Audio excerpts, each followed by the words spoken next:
Maraming tao ang nagpapanik at sabi ni Pangulong Trump, huli na para makipagkasundo.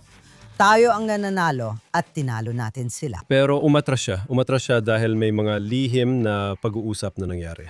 Hindi ka nakikipagkasundo. Ang sinasabi mo lang, binubog ka namin kaya sumuko ka na, iwagayway mo ang puting bandila. Talo ka, panalo kami. Kami ang magtatakda ng kondisyon, tapos na ang digmaan. Maraming Israeli ang natulog linggo ng gabi na inaasahang aatake ng matindi ang mga Amerikano laban sa Iran ayon sa banta ni Pangulong Trump. Nagising sila kinabukasan ng Lunes at narinig na biglang may negosasyon na nangyayari sa pagitan ng Estados Unidos at Iran. Anong nangyayari, Ruthie? Oh, pakinggan mo Mark, kung nalilito ka sa mga nangyayari, hindi ka nag-iisa. Kaya ang tanong ay ito. Pakinggan natin kung ano ang sinabi ni Pangulong Trump matapos niyang bigyan ang Iran, ang Islamikong Republika ng Iran, ng 48 oras na ultimatum para sa pagsuko. Kung hindi, wala nang kasiguraduhan. Pakinggan natin ang sasabihin niya. Nasa negosasyon pa kami ngayon. Ginagawa nila ito kasama si Marco J.D. Marami kaming gumagawa nito at yung kabilang panig gusto rin makipagkasundo. At sino ba naman ang hindi gugustuhin kung nandun ka? Malaya tayong gumagala. Pwede nating gawin ang kahit anong gusto natin. At tulad ng alam mo, na yon sana ay may pribilehiyo tayong pabagsakin ang isa sa pinakamalaking planta ng kuryente sa mundo. Isang putok sa tamang lugar, bagsak agad ang planta. At naghintay tayo dahil sa katotohanan tayo ay nakikipag-usap pa. Ayun ang nangyari, Ruthie, at napaka-interesante nito. Meron siyang particular na healing o hinihingi, masasabi ko. Sinabi niya na kapag hinarang ang pagdaan sa Kipot ng Hormuz, tatargetin niya ang pangunahing tagapag-supply ng enerhiya sa Iran at puputulin ang kuryente nila. Iyon ang banta. Tama rin naman yun, kung NG war ang nilalaban nila at pinipigilan nila makakuha ng enerhiya ang mundo mula sa Persian or Arab Gulf, may karapatan siyang pigilan ng enerhiya para sa Iran. Pero umatras siya. Umatras siya dahil may nangyaring lihim na usapan, ang pag-atras ay galing sa isang lihim na linya ng komunikasyon. At iyon ay dahil merong parang mga pag-uusap na nagaganap sa pagitan ng Estados Unidos at Iran na sobrang kumpidensyal, hindi ito alam ng publiko. Biglang nagkaroon ng dahilan ng Pangulo para hindi ituloy ang banta at sinabi niyang may pagkakataon para sa kasunduan. Sabi niya hindi siya sigurado pero may pagkakataon daw at binigyan niya ito ng 5 araw. Tama. Kaya syempre maraming Israeli, 70% sa kanila ay sumusuporta sa digmaang ito. Ang gustong alisin ang banta mula sa Iran, mula sa Islamic Republic. Gusto kong linawin at bigyang diin. Tigilan natin ang paggamit ng mga Iranian dahil magkaiba ang tao ng Iran at ang Islamic Republic. Gusto rin nating ipagpatuloy ang laban sa Hezbollah sa Lebanon, proxy ng Islamic Republic. Marami kasing takot at kaba ngayon. At malamang iniisip ko na pati sa loob ng inner circle ni punong ministro Netanyahu, dahil maayos naman ang lahat noon. Sabi ni Pangulong Trump, huli na para sa kanila makipagkasundo. Tayo ang panalo, tinalo natin sila ng todo. Tama naman siya. At ganun nga, hindi ka makikipagkasundo ng basta-basta, hindi ka makikipagkasundo. Ang gagawin mo ay sasabihin mo, sige, binugbog ka namin. Wala ka ng Air Force, wala ka ng Navy, wala ka ng ganito, binugbog ka namin. Kaya sumuko ka na. Iwagayway mo ang puting bandila, talo ka, panalo kami. Kami ang magtatakda ng mga kondisyon at tapos na ang digmaan, pero hindi nga ito sinasabi. Kaya nakakabahala yon. Sa totoo lang, sinabi niya, sige, mapapadala tayo ng mga tao natin doon. At alam mo na, ito ang ating grupo. Pero bago natin pag-usapan yan, tingnan muna natin ang ibinahagi ng kaibigan kong si Saul Sadka na may kabaitan at may halong biro, gaya ng nakasanayan niyang talino na ibinahagi niya sa X, dating Twitter, tungkol sa itsura ng negotiating team ni Trump. At ang dahilan kung bakit gusto kong banggitin ang kaibigan kong si Saul Sadka ay dahil nagbabahagi siya ng mga kamangha-manghang video at mga pahayag sa social media. Napaka-positibo niya tungkol sa mga layunin ng digmaan at naniniwala siyang nakakamit natin ang mga ito. Kapag sinabi kong tayo, tinutukoy ko ang Israel at Estados Unidos na magkasama. Ano masasabi mo dito? Gusto ko lang sabihin ito, parang gusto kong gamitin ang di ko ganong mahusay na Pranses na natutunan ko sa high school, pero hindi ako magaling at agad ko rin itong iniwan nung di na required. Lahat tayo ay pamilyar sa pariralang deja vu. Parang may deja vu ako, pakiramdam ko bumalik ako sa Pebrero pero may konting kaibahan. Noong Pebrero, ilang ulit sinabi ng Pangulo na mas gusto niya ang kasunduan. Pero kung hindi sila papayag sa kasunduan, kung hindi nila kayang matugunan ang red lines ko, kung hindi talaga nila ititigil ang kanilang nuclear program, kung hindi talaga nila ititigil ang pagsuporta sa mga teroristang proxy, kung hindi talaga nila ititigil ang kanilang ballistic missile program, seryoso ako. Kung tumanggi sila, may mga konsekwensya. Sa huli, nagkaroon ng konsekwensya. Nakita natin ito nung huling araw ng Pebrero, Sabado ng umaga sa Israel, Biyernes ng gabi sa Amerika. Di ba nandyan na naman tayo? Ano ulit ang sabi niya? Deja vu. Sabi niya tuloy ang digmaan. Kung papayag ang mga Iranian sa kondisyon ko, ibang usapan na yon. Masayang-masaya ako at mas gusto ko ang kasunduan. Kung hindi sila papayag, gamit ang isang ekspresyon ni Trump, magkakagulo ng husto. At sa paglipat ng puwersa ng Marine mula Okinawa, naniniwala ako, mula sa ikalawang Marine Force mula California, sa tingin ko, umalis sila mula San Francisco. At ang ikatlong puwersa na inanunsyo, hindi lang inanunsyo, kundi naiulat kahapon, na magpapadala siya ng mga tropang airborne. Sa madaling salita, ang tawag ng mga Israeli dito ay mga paratrooper. Nagpadala siya ng tropa sa rehiyon at iniwang bukas ang lahat ng opsyon. Kung makikipag-cooperate ang mga Iranian, na duda ang karamihan sa mga Israeli kung papayag sila, pero dahil sa tindi ng ginagawa sa kanila at ang tagapagsalita ng Iranian Parliament ay maaaring gumawa ng kompromiso. Pero kung ipagpapalagay na hindi niya gagawin yon, nasa magandang posisyon ng mga Amerikano, nasa magandang posisyon ng mga Amerikano para umatake at umatake ng matindi. Dalawang bagay ang idadagdag ko. Una, sinabi ni Pangulong Trump na may negosasyon noong Lunes ng umaga kasabay ng pagbubukas ng New York Stock Exchange at pagtaas ng stocks. Matatapos ang 5 araw sa Biyernes ng hapon, sakto sa pagsasara ng stock market, kaya si Trump, gaya ng alam mo, nagsimula rin ng digmaan sa weekend. Sensitibo siya sa galaw ng merkado, naangkop dahil dating negosyante at alam ang halaga ng ekonomiya. Pero ang pangalawang bagay ay ang 5 araw ay nabibigay ng sapat na panahon para makapwesto ang mga Marines at airborne troops. Para sa akin, kung ayaw makipag-cooperate ng mga Iranian, handa ako magbigay ng irresponsableng prediksyon. Pupuntahan niya yung isla na may langis. Ano nga tawag nila doon? Haja? Karj. Isla ng Karj. Pupuntahan niya yung isla na yon. Ang mga Marines, lalo na alam natin mula sa lahat ng nakakakilala sa ikalawang digmaang pandigdig, magaling talaga ang mga Marines sa pagsakop ng mga isla. Iyan ang espesyalidad nila. Kapag nakuha niya ang isla, kontrolado na niya ang rehime ng Iran dahil hindi makakapag-export ng langis sa mga ito nang wala iyon. Maaari rin siyang magdeklara ng tigil putukan pagkaraan dahil kayanan niyang kontrolin sila, gaya ng sabi ko. Pagkatapos, maaari na siyang magtakda ng mga kondisyon. Tingnan mo, una sa lahat. Una, sinabi ni Pangulong Trump na patay na silang lahat at tama siya dahil sunod-sunod ang paglabas ng mga leader na namamatay din agad. At saka, ang isa pang problema dito ay, una, sapat na para sa rehimeng yon na manatiling nakatayo kahit papaano, para maramdaman nilang sila ay ng tagumpay at magdeklara ng tagumpay. Pangatlo, ang tagapagsalita ng parlamento ng Iran, sino ba ang nakaalam kung may autoridad na ba siya? Magulo ang rehimeng Iranian at yan ang gusto natin, digmaang sibil. Gusto natin na maglaban-laban ang mga Ayatollah, ang Islamic Revolutionary Guards at ang mga Basij at may mga tumitiwalag. Kaya maiisip ng iba na hindi ito ang tamang panahon. At sinabi pa nga ni Trump ilang araw lang ang nakalipas. Hindi yon ang tamang panahon para sumuko kapag sa totoo lang natutupad na ang ating mga layunin. Kaya ito ang aking positibong pananaw tungkol dito.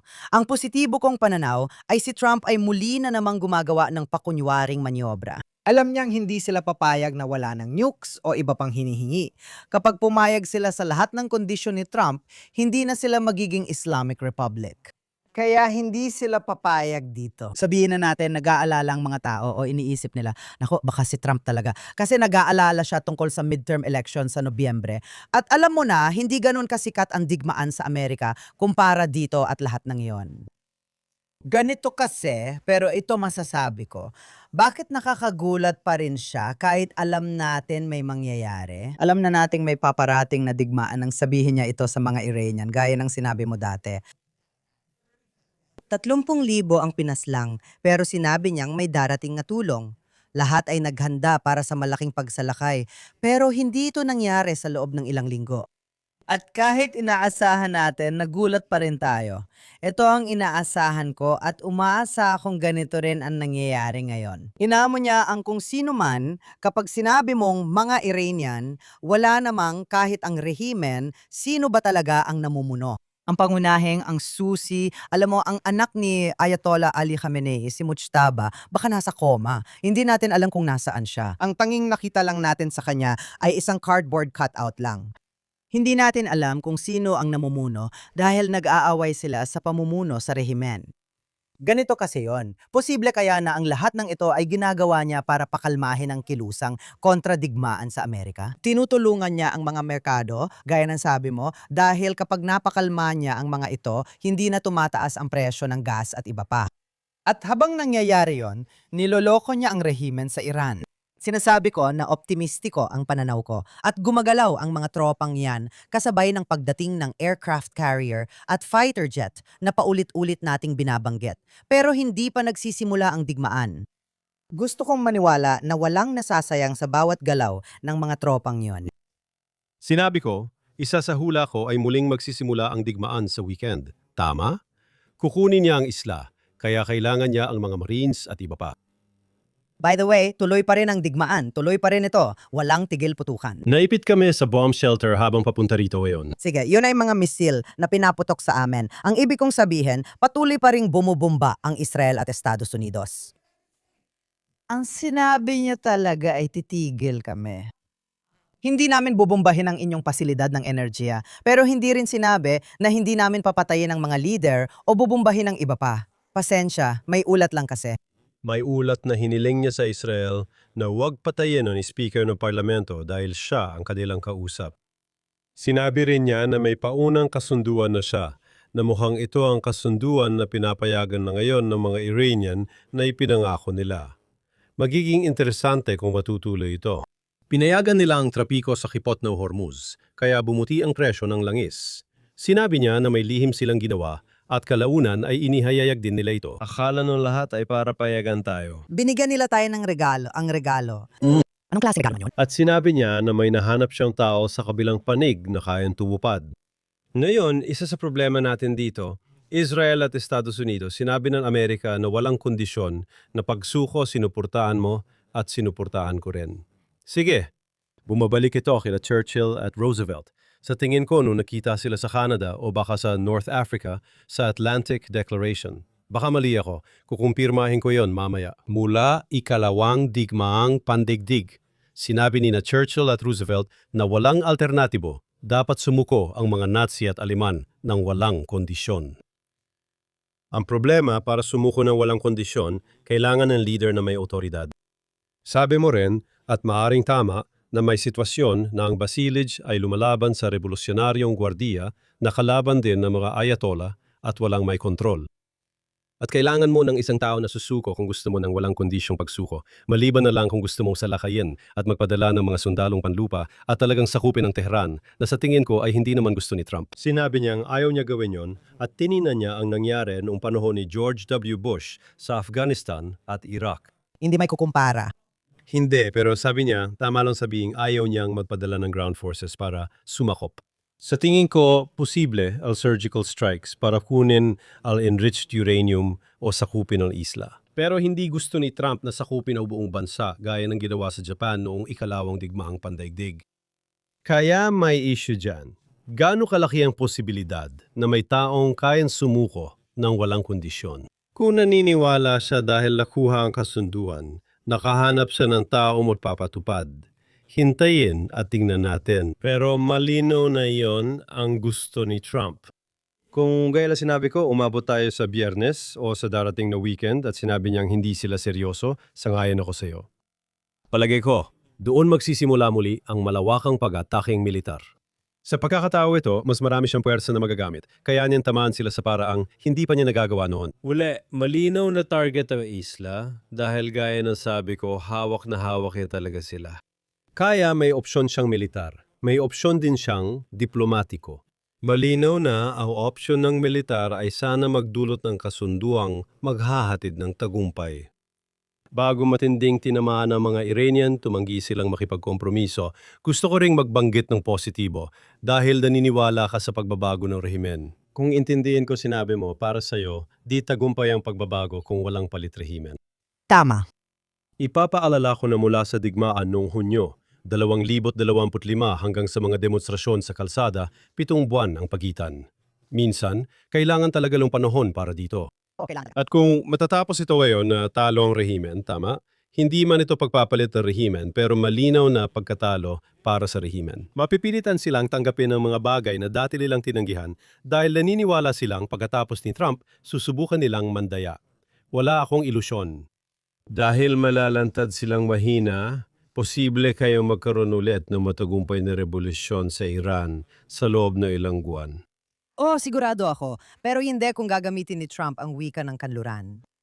Alam mo, sa palagay ko, sinasadya talaga niya ang lahat ng ito. Pero ipagpalagay na lang natin na hindi. Ipagpalagay na lang natin na pabago-bago siya na minsan nakakabuti, lalo na pag sa gitnang silangan. Kasi habang sinasabi natin, ano ba talagang sinabi niya? At ito ang totoo. Si Pangulong Trump ang pandaigdigang leader na pinakamaraming pahayag sa media, mga press conference, nagsasalita siya, nagtutweet siya, kung ano-ano ang sinasabi niya. Wala ng ibang pandaigdigang leader ang gumagawa niyan. Sige, sa isang banda, siya ay paborito ng media dahil laging may headline at laging sumasagot, nagbibigay ng mahahabang press conference at nagsasalita sa Air Force One.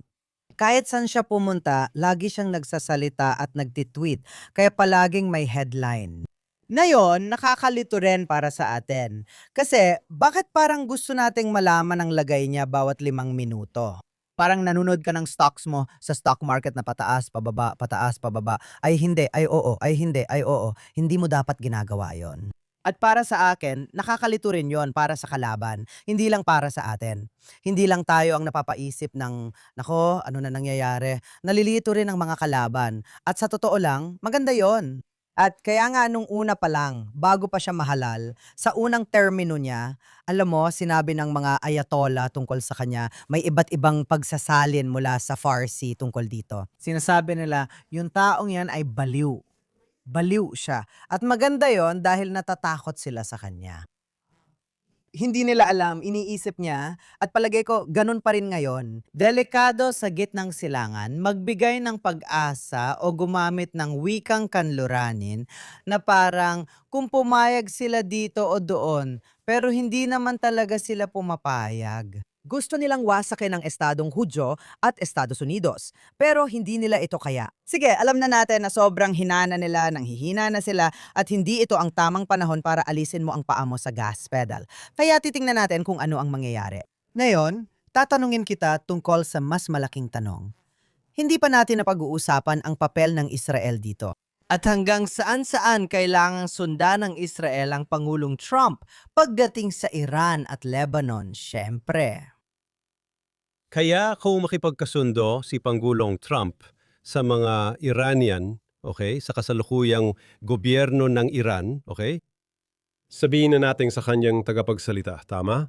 At iyon ay based sa palagay na naibigay na ng tagapagsalita ang ipinangako niya kay Trump kaugnay ng transportasyong pandagat sa kipot ng Hormuz para mapababa ang presyo ng langis. At dahil doon, maaaring makatupad din ang parehong tagapagsalita sa mas malalaking usapin. At hindi malinaw kung posible ito. Pero sabihin na natin, posible ito at may kasunduan, ang unang tanong ay, kaya ba talagang makipagkasundo ang mga Iranian? Pangalawang tanong, hanggang saan handang magkompromiso si Trump sa paulit-ulit niyang binabanggit na pulang linya, nuclear program, suporta sa teroristang proxy, ballistic missiles at iba pa? Sa palagi ko, hindi siya ganong makakakompromiso, siguro kaunti lang, pero hindi talaga. At kung talagang matatag siya sa tatlong prinsipyong yun, hindi magkakaproblema ang Israel. Hindi magkakaproblema ang Israel. Kung magkokompromiso siya ng lampas sa gusto ng mga Israeli, maayos sa usaping nuclear, pero hindi ganong maayos sa ballistic missiles at mga proxy. Ganito. Sa tingin ko, wala nang ibang magagawa ang Israel kundi sumunod. Ipaliwanag ko, malinaw na partner tayo. Marami tayong papuri mula sa kalihim ng digmaan, kalihim ng Estado, at sa Panggulo na naging napakabuting katuwang ang Israel sa operasyong ito. At ganoon nga. Pero sila ang pangunahing katuwang.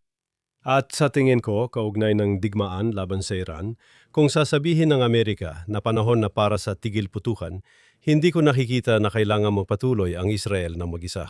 Hindi natin kailangan tanggapin agad ang kasunduan. Pwede nating ipahayag na inilalaan natin ang karapatan kumilos kung nanganganib ang seguridad natin sa inaharap.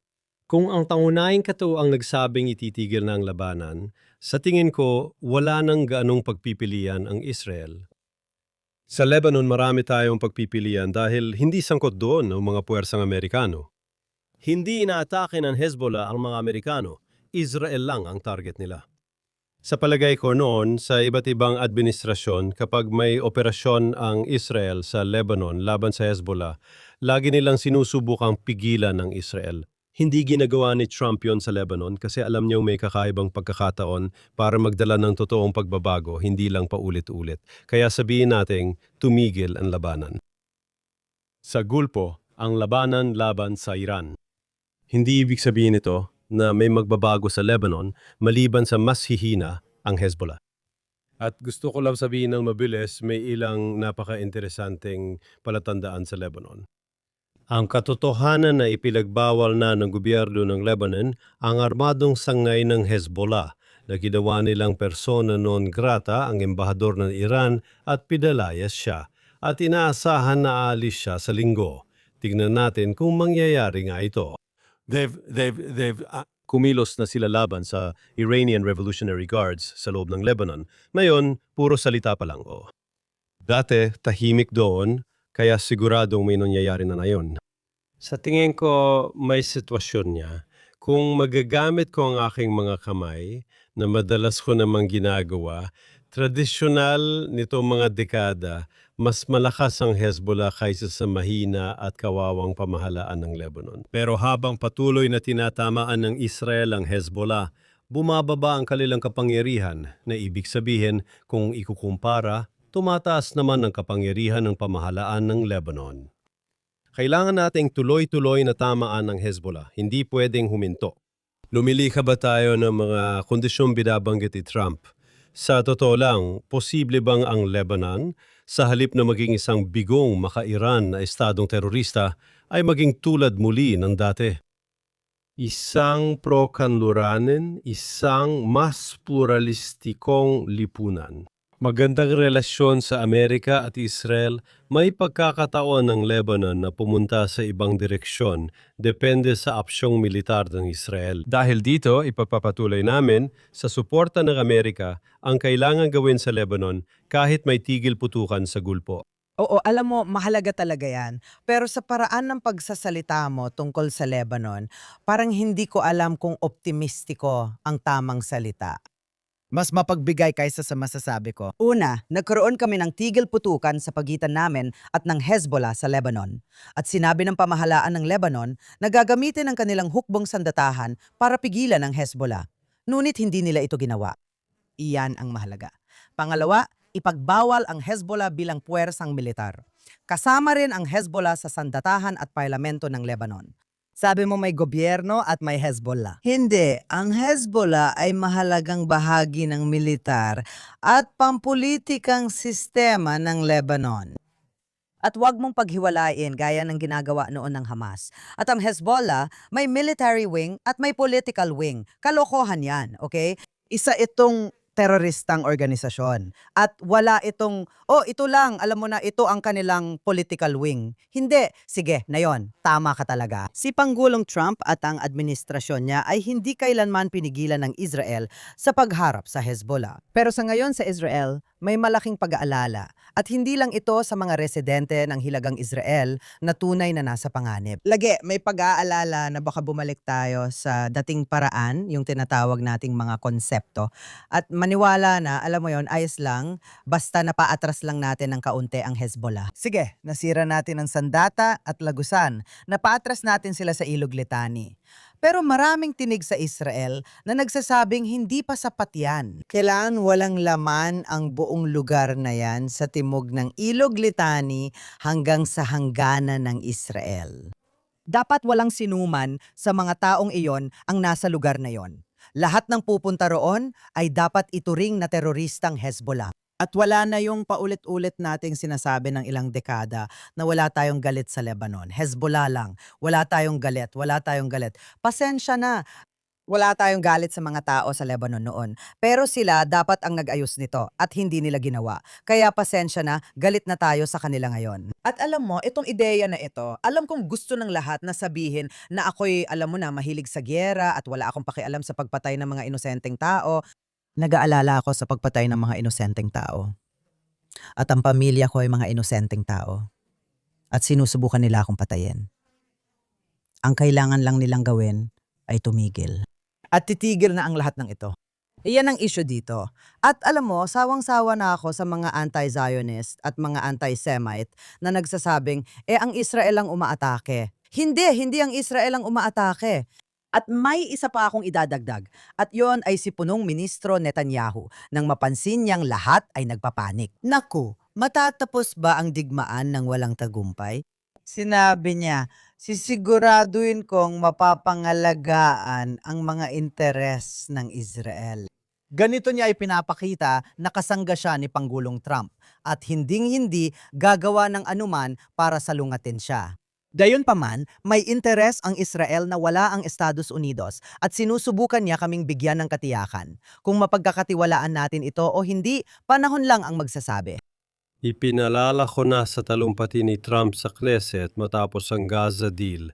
Sinabi niyo mahirap kausap si Netanyahu dahil matindi ito ipaglaban ng paniniwala niya.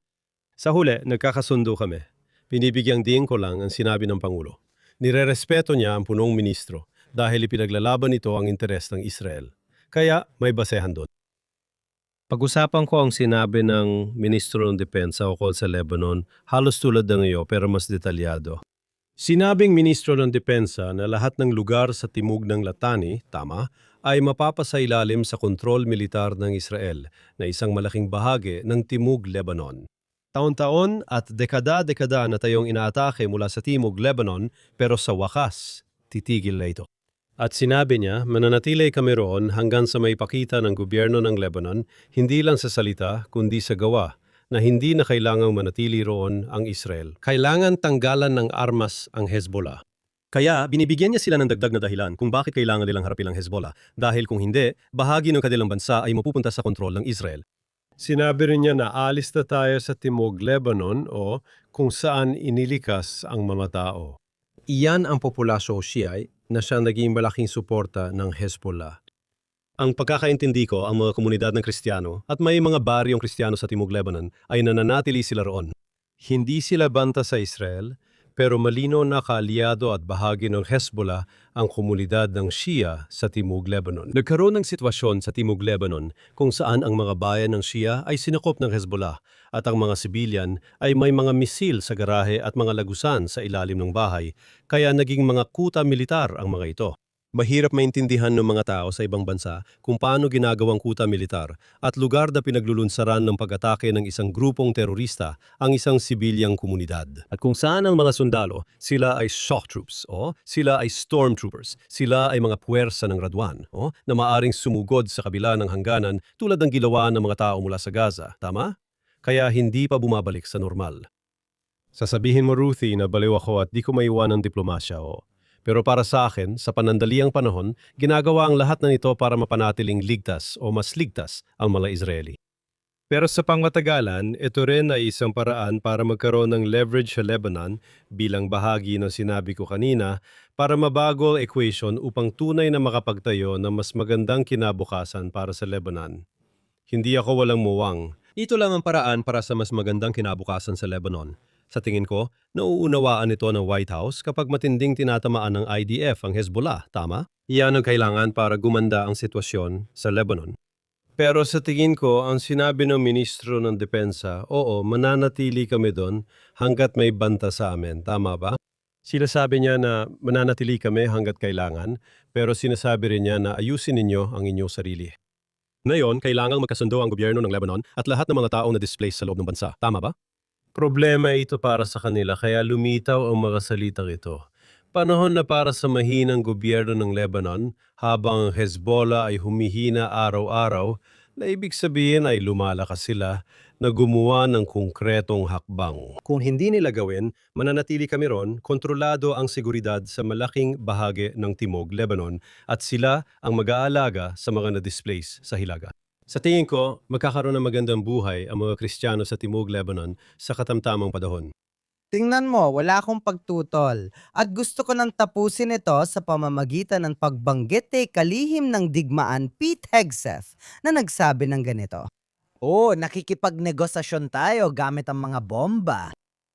At sa puntong yan, gusto kong sabihin na ngayon ay Miyerkules.